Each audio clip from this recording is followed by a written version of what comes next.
icete cya mbere Yohana yanditse iki gice cya kabiri ku murongo wa 15 haravuga ngo ntimukunde isi cyangwa ibiri mu isi. Umuntu niyakunda isi, ugukunda data wa twese ntikuzoba kuri muri we. Kuronka ibidukwiye bidutunga n'amahoro, mugabo ntubikunde ngo ubigumbire gose. Ugukunda Imana data wa twese kuzoba kutari muri wewe. Iyi niyo mpanuro Yohana yahaye ishengero. Nimukunde isi, kuko umuntu niyakunda isi n'ibiri muri yo. Gukunda Imana data wa twese kuzoba kutari muri we. Kwifuza ivy'umubiri birashobora gutuma abantu bicana.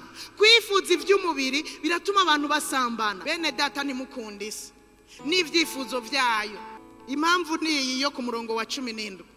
Isi irikirashirana n'ivyifuzo vyayo, ariko uwukora ivy'Imana igomba yamaha ibihe bidashira.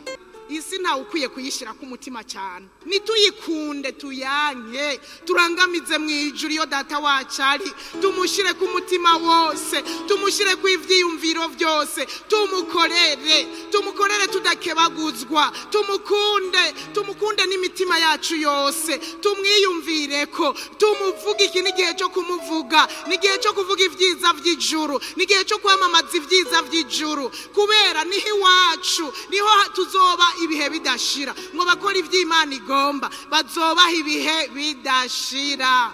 Usomye muri Zaburi ya 24, isi ni iy'Uhoraho n'ibiyuzuye byose n'ivy'Uhoraho, n'abayibamwo bose n'abuhoraho. Rero nimuze dukunde iyi Mana yaremye inosi. Nimuze dushira umutima kuri iyi Mana yaremye inosi. Nimuze dushira umutima kuri iyi Mana yaremye ibintu byose byuzuye mu isi. Bavuze ngo ni iy'Uhoraho, si kuvuga ko ari we mwami wayo. Nimuvyumve ngo ndahinduye ngo ni we mwami w'isi.